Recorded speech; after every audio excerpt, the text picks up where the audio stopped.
I felt like Ghost Story was just a great first single to be able to not, freak people out. And Carrie Underwood, welcome back to Etalk. Hi, how are you? I'm really well, thank you. Really feeling great. Congratulations on the new album. When I heard the title and I listened to the record, Denim and Rhinestones, I felt seen. These are two of my favorite food groups, Denim and Rhinestones. Right? It really is. What's not to love? What's not to love? And the track really feels like that summer song, I want to be driving, with the windows down. What does that title embody for you?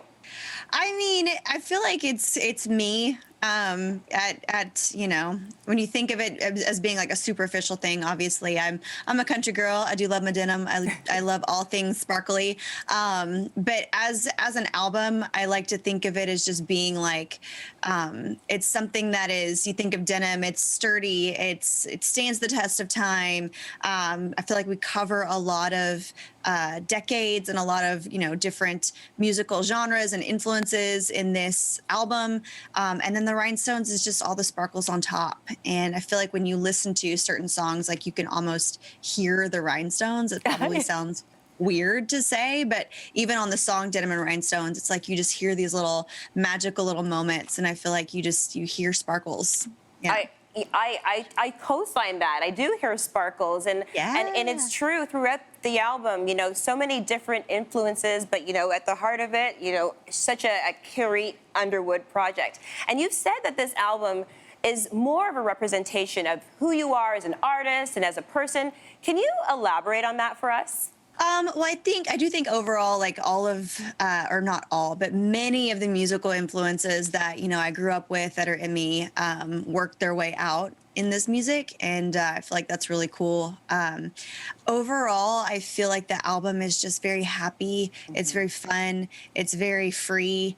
It's like, it is the kind of thing that you would want to just turn up in your car and sing along to. And it makes me happy to sing these songs. So I feel like people will listen to that and hopefully feel the same thing and want to sing into their hairbrush and dance around their houses or apartments or wherever it is that they live. And it's that, dance like no one's watching kind of album. It really is, and we were jamming out to it in the makeup room today. It really has that feeling of joy and happiness, as you said, around it. And speaking of joy and happiness and magic and being electrifying, your performance at the Grammys of the lead single "Ghost Story" was electrifying. Why is it thank you. Yeah, like just magic. Why is it the perfect lead single for this album? I felt like it was enough of kind of what people know about me already. I like songs that are a little bit more like cinematic, things that you can listen to and you can see the story in your head. I felt like it would be a really great way, because I knew I'd be performing it everywhere. I was like, we can do a lot of really cool things from a performance standpoint with this song. So I just felt like it was a good way to set it up. I feel like there's a lot of songs on this in this puzzle that is, Denim and Rhinestones album. I feel like if we had picked a different song, people might have been like, what is this? Like, it makes sense in the context of things, but might have felt like it was out of left field if it had just stood on its own for a while. And I felt like I felt like Ghost Story was just a great first single to be able to not, freak people out and be like, what is this? Like, if we'd gone with like Denim and Rhinestones, the song, I feel like that would have been like, I don't know. But in the album, I feel like it makes total sense and is wonderful. It really is. And speaking of wonderful, you're getting ready to go out and tour in October. It will stop in 43 U.S. cities. I don't see any Canadian cities on the list yet, but I know they're coming. So how excited are you to get back on the road, back on tour, and see fans in real life? I'm so excited. I feel like, for me, the past couple years, we've been able to do our thing here and there. We've been doing some like summer festivals, and we have our Vegas residency that we've been blessed to be able to, be able to perform in that way. But there's just something really cool about being on the road and going from place to place and meeting people where they're at. And I'm excited. I've really missed that, and I think we're all just raring to go. We're ready. We really are, love live music, and we've missed live music. COVID had, to go from the live to a bit of the darkness, COVID had everyone in lockdown, but it gave you time to put out an incredible gospel album and a Christmas album. How were you able to turn the darkness of the pandemic into such light with these projects?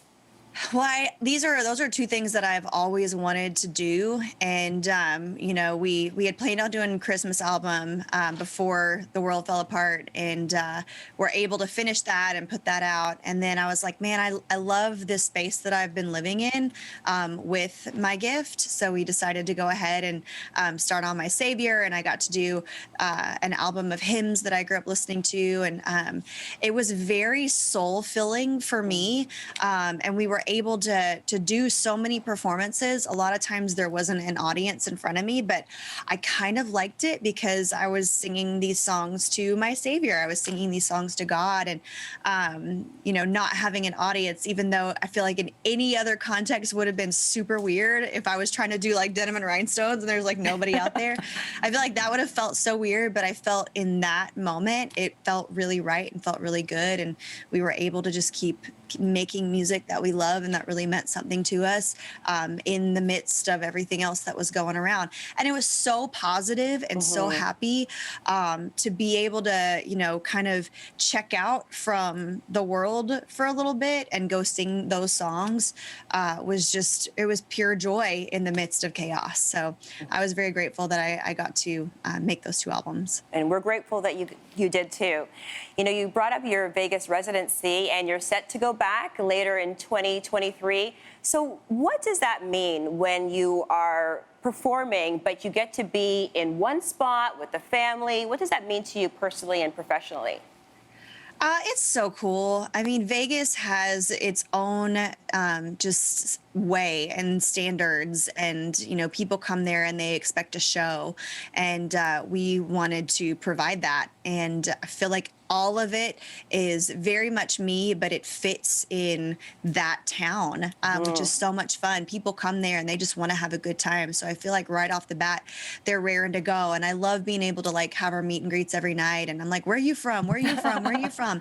Because literally people are from all over the world and they're there in Vegas to have some fun. And I love that. And it is really cool that I get to, you know, be in one place. I love touring, but it presents its own set of challenges when you play a show and then you get on a bus and you're trying to sleep on a bus. And my last tour, I had my kids out with me, and that was like a whole thing. So it was great to be in the mom sense, but it, you know, was definitely way more difficult in the like work sense.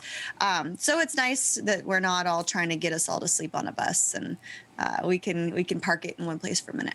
Well, I can definitely relate. When you mix work with family, it can be complicated. But Carrie Underwood, thank you so much. Congratulations on the new project. We can't wait to see you here in Canada on tour. And thanks for stopping by Etalk. Thank you. Thanks for having me. Thanks for watching Etalk. Make sure you hit subscribe for more celebrity interviews and entertainment news. And while you're here, why not watch another video? I know you want to.